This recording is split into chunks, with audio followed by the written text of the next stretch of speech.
Money. We all want to make more of it. But if possible, we also prefer to do it without putting in too much effort. And that is exactly what I want to talk about today. The usual way to generate money is by providing some sort of value to others by solving a problem through a product or service. But if you really want to reap the rewards, that alone isn't enough. You also have to be good at what you do. In almost every profession you look at, it's mostly people at the top who are making a good living. Those people are extremely good at their craft and therefore occupy the top 1% of the pyramid. And the more our society or the markets consider that profession to be valuable, the more money those individuals will make. Likewise, people who aren't as skilled at what they do or who picked a profession that isn't considered as valuable are obviously going to make a lot less. And those are the people at the bottom of the pyramid who are earning chump change. So it would make perfect sense to try and become one of the best in your field in order to make more money, right?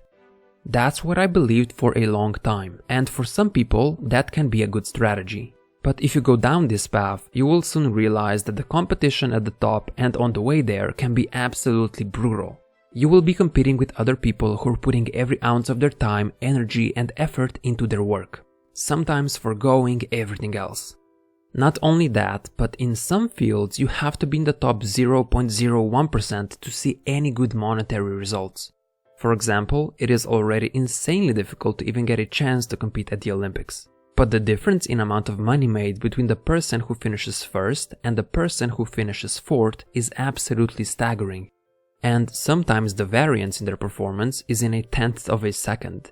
It's insane how cutthroat it can be. Now, don't get me wrong, being in the top 1% or even top 20% of a certain domain is often sufficient to make a really good living and not have to worry about money. The point I'm trying to make is that there is a huge earning gap between people who are at the top of their fields and those who aren't. Well, luckily over time I found out that you don't actually need to be the best to make good money. Instead, there's another way to go about it. One where you don't necessarily have to put in extreme effort, but it still allows you to increase your market value enough to make exponentially more. And it's quite simple. Instead of trying to become world-class in one skill, what you do is you add another complementary skill to your existing skill set. That's it. And the best part is you don't have to be extraordinary at that skill. Being good or just above average is often more than enough. That's because in a lot of cases, good plus good is equal to or even greater than excellent. And the more relevant skills you're able to combine, the more valuable you can make yourself.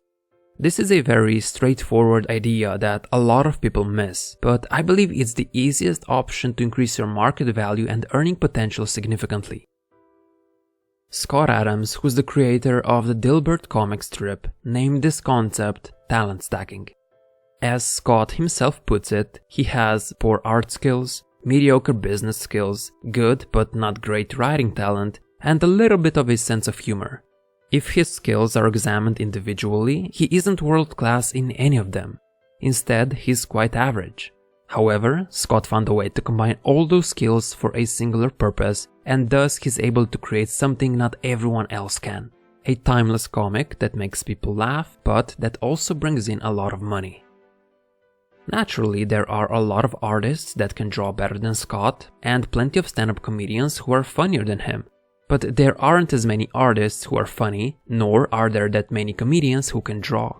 By combining two or more skills together, Scott entered into a completely new field where there was a lot less competition, which allowed him to stand out. And that's why talent stacking works so well. If you're just average at one skill, nobody will notice you. You're just one of the many who can do the exact same thing. So naturally, those who are the best, the top 1% of that field, will get most of the opportunities that come along. However, those who are able to effectively combine two or more complementary skills together instantly become more valuable simply because they can do something that others can't or aren't willing to do. If you've ever wondered how some people who aren't as skilled as you or as smart as you make more money than you, this is it. They simply combine a few useful skills together and almost by default they become the top 1% of their new field simply because their skill set is so rare that there's barely any competition. And you could do the same. Now, I'm not saying that it's easy to do so. but it's definitely easier than betting everything on one skill. And the reason why it's easier is because it doesn't take that long to learn just enough about a topic and become decently good at it. On the contrary, due to diminishing returns, the deeper you dive into something and the better you get at it, the harder it is to make any meaningful improvement. An elite athlete could be training for years just to improve his mile time by a few seconds. Meanwhile, in just a few months, a beginner is able to improve his mile by minutes. And that's what you're aiming for. Improving in a skill just enough to be decently good at it, but not over-investing time and effort. So for example, let's say you wanted to learn how to become better at marketing. You could go to a university and get a marketing degree, and you'll know 95% of all there is to know about it. But it's going to take you 4 years. Or you could take an easier approach and just read a few books on that topic, or take an online course. You will learn 70% of all there is to know about marketing, and it's going to take you maybe a few months. Sure, you won't be an expert, but you'll be above average, which is good enough. And in the time it would take you to learn an extra 10%, you could add another skill to your skill set. So while it might take a lifetime to master something, it usually takes just a few months to become above average at multiple skills and make yourself more valuable that way. That's why talent stacking is the easier path.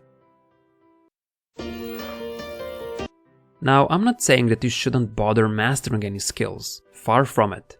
Being a generalist also isn't optimal, because it usually means you're spread too thin in too many different directions and you don't make much progress in any of them.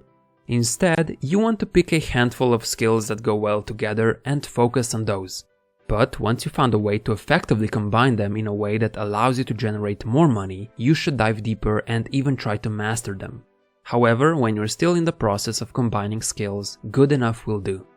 But the big question is, which skills should you spend time learning in order to add them to your talent stack? To answer that question, let me first tell a quick story. Back in primary school, I loved playing basketball. However, I didn't do any training, except for maybe shooting the ball at the hoop. And at that time, I had a friend who enjoyed playing soccer. But he had regular daily practice because he actually wanted to go pro. So when we played soccer at school, he obviously dominated and was the best at it. Now, when we played basketball, you would think that I was better than him. But my friend actually was faster, had more stamina, knew where the ball was going, and he understood team play all better than me. While he was training to be better at soccer, the skills he acquired at his practice also transferred to other sports and made him better at them. So unfortunately for me, his soccer training also made him good at basketball. The point I'm trying to make here is that the skills you learn in one area can often be applied in another. So the best skills that you should try to add to your talent stack are the ones that can be applied to multiple areas.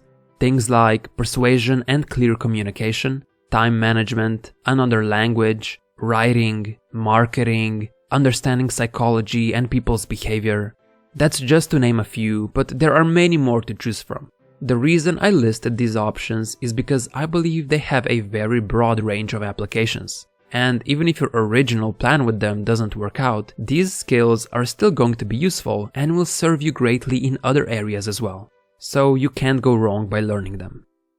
With that being said, I believe that the most important skill anyone can learn to make more money is understanding business and finance. Knowing business will significantly amplify the earning potential of whatever domain you're in. However, you need to have a skill set which you're decently good at in the first place, otherwise there's nothing to amplify.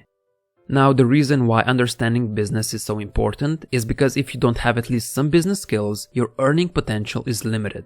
You can be the best at what you do, but if you're just an employee, you're simply trading your time for a fixed salary, and you probably don't want to be doing that indefinitely. Eventually, you want to become a freelancer, self-employed, or a business owner. That way you can get paid based on the value and the results you provide, rather than getting a fixed salary based on the time you spend working.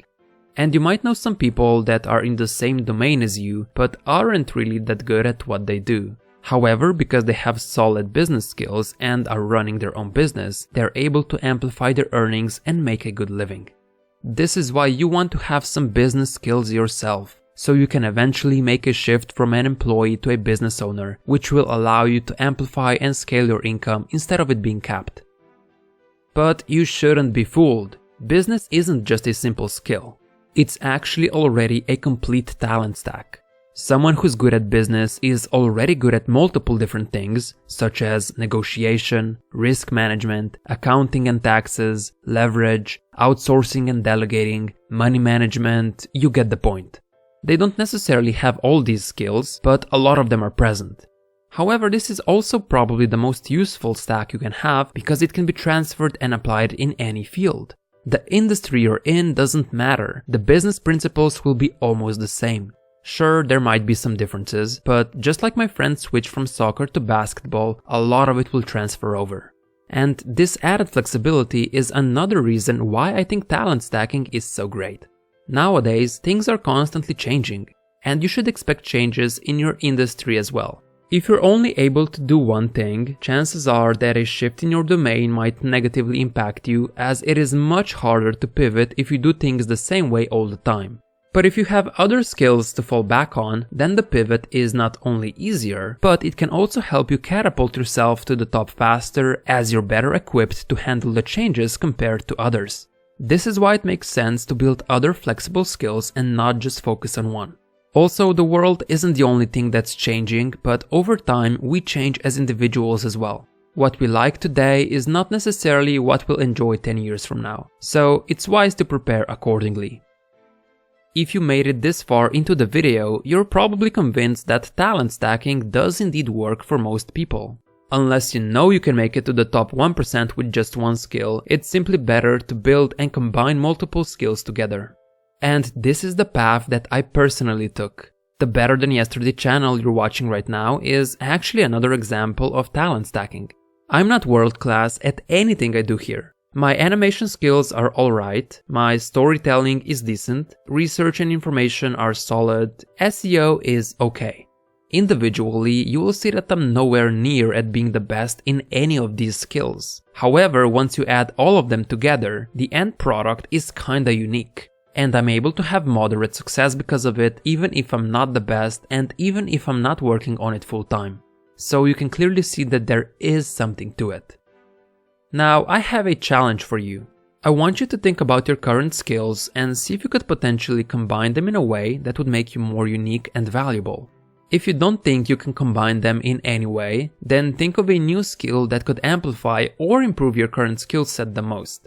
I want you to consume as much information about that skill as possible for the next 1 week in order to get more familiar with the new topic.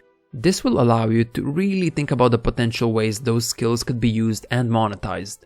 I say 1 week because that's not too much of a commitment. And if you really dive into it every single day for a week straight, that's a sufficient amount of time for you to learn a ton of new stuff and apply it in a way that makes you at least a little more valuable. Remember, it doesn't take long to learn just enough. Worst case, after that 1 week is over, you will walk out having learned something new about the skill or about yourself that could be useful later on. But perhaps you will learn how to combine that skill with your current skill set in a unique way and find a way to monetize it. You really have nothing to lose. So, that's my challenge to you. Find and create your unique talent stack. Oh, and just a friendly reminder, don't procrastinate. Make sure to start today, because that is the only way to be better